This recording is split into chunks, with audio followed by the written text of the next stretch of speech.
Welcome back. In this video, like I said, we're now actually going to go into the plan.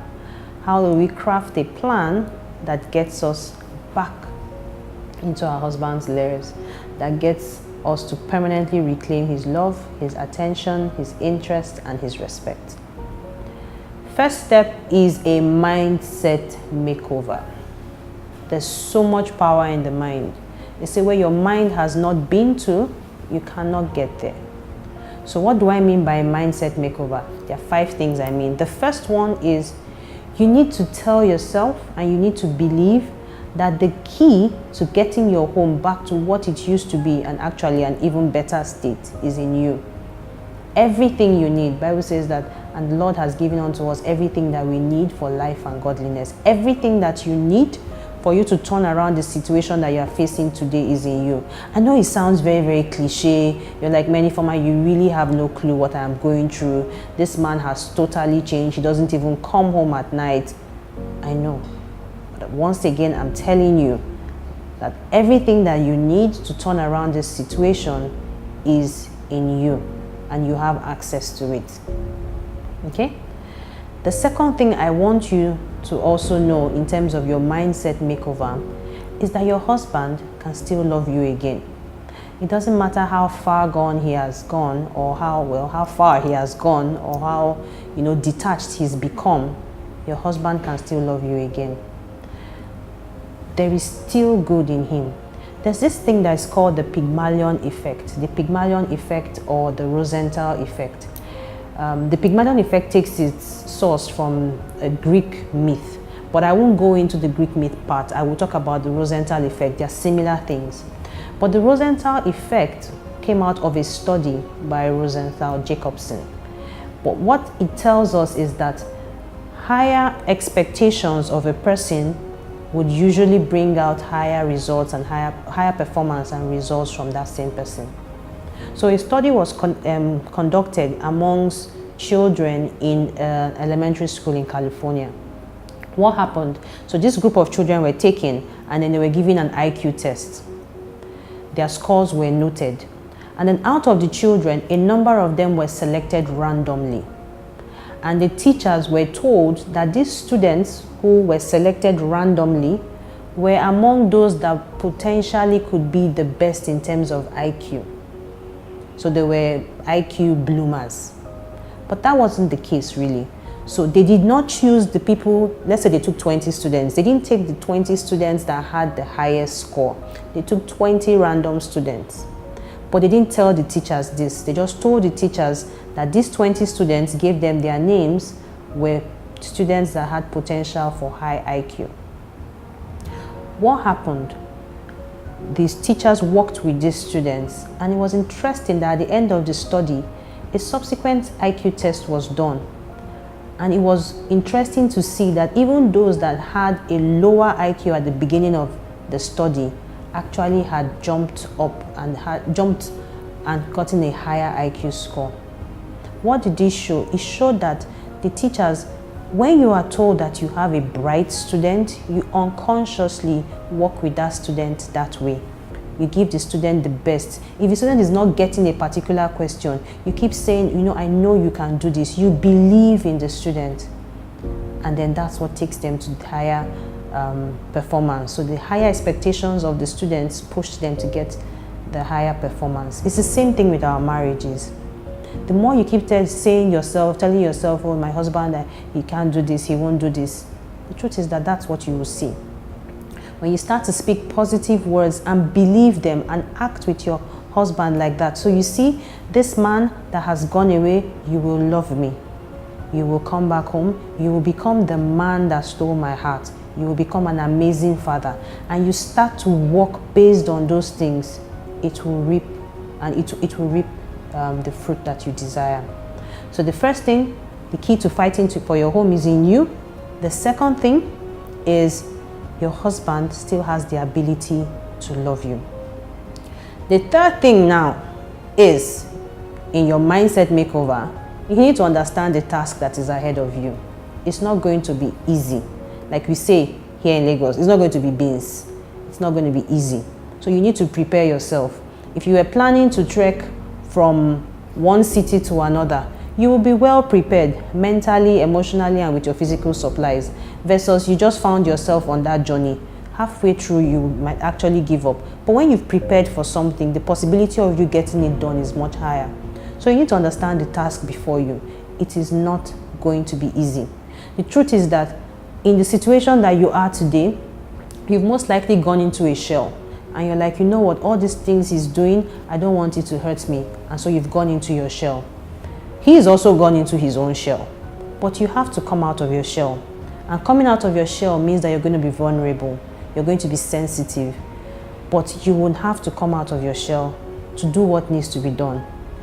As you start to bring him out of his shell, you need to understand that both of you are sensitive at that point in time. So it's like raw emotions mixed up. There would be potential sparks, potential small quarrels. Don't fall for that.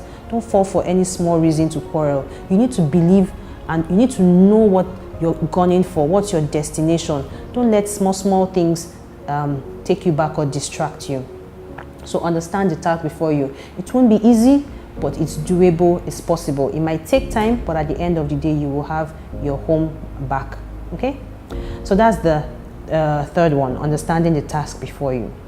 The fourth thing in your mindset makeover is that you need to understand what you're going, you need to get ready for resistance.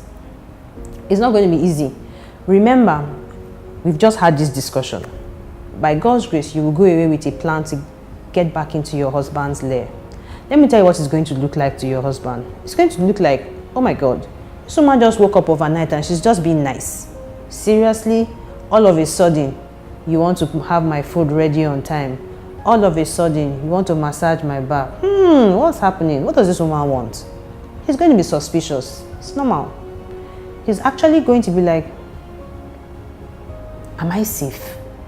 Are they about to poison my food? What does she really want? And then he's going to start pushing you slowly. After a while, when you're consistent, he's going to realize, this woman really wants to win me back. But then let me try her threshold. How badly does she want to get our relationship back? He's going to start pushing you, small. Just small things to annoy you, to see if you will flip the handle, to see if you will get angry. The things that typically used to get you angry, he will do it.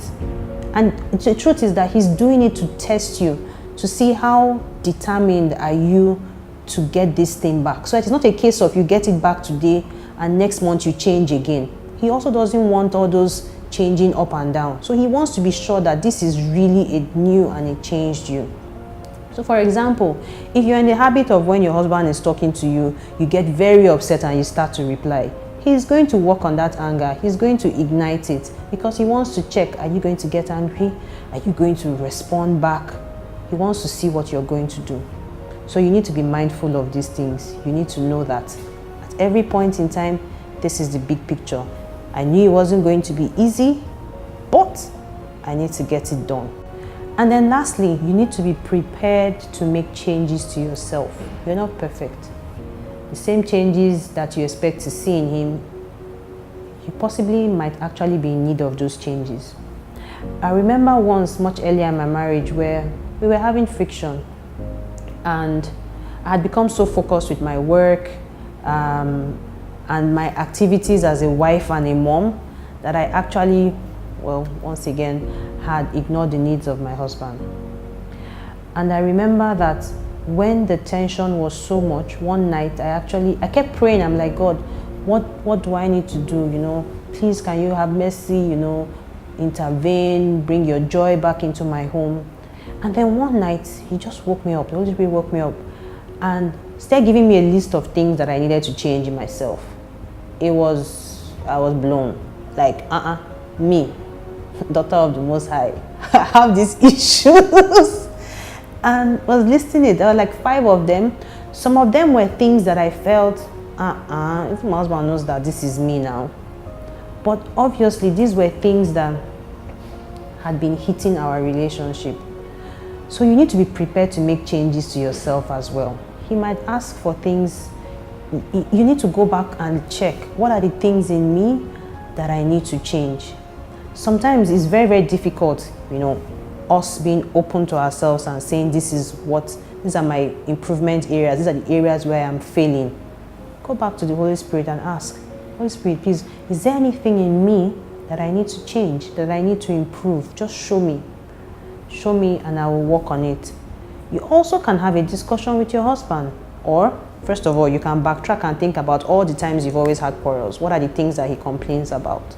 And start working. Be prepared to work on those things. Okay? So, first step in crafting the plan. Remember, we're talking about crafting the plan now. The first step is a mindset makeover. Your mind needs to be ready for what we're about to go into. And we talked about 5 different elements of the mindset makeover. Number 1, you need to believe that the key to the happiness of your home is in you. A wise woman builds her home. If anyone is lacking in wisdom, let him or her ask. So a wise woman is one that builds her home. You need to be wise to build your home. If you don't have wisdom enough to do so, you need to ask. But everything that you need for your home to move from the state it is today to where you want it to be, everything you need for your relationship with your husband to move from where it is to a better state, everything that you need to permanently reclaim your husband's love, attention, interest, and respect is in you. Secondly, your husband still has the ability to love you. You need to believe that, and you need to say that, you need to act it out. Thirdly, you need to understand the task that is before you. It's not going to be easy, but it's doable. So fourthly, you need to be ready for resistance. Like I said, your husband is going to try you. He wants to understand if you really, really, really want to turn things around, and it's not just a fluke. And finally, you also need to be ready to make changes to yourself. There are changes that might need to have to do with your speech, your disposition, your attitude, but there will be changes that you also need to make. If you know these changes, start to make them. If you don't, look back at the things that have caused the quarrel or the rift between your husband and try and backtrack at those things that you can change. If you absolutely cannot find anything, assuming you're such a saint, then you ask the Holy Spirit to show you ways in which that you might need to change yourself, make changes to yourself to be able to achieve the general objective. So now we've talked about the first major step in crafting your plan to permanently reclaim his love, attention, and respect, interest and respect, sorry. In our next video, we will talk about the details of the plan. So now your mind is in the right place, we start to look at the core details of the plan.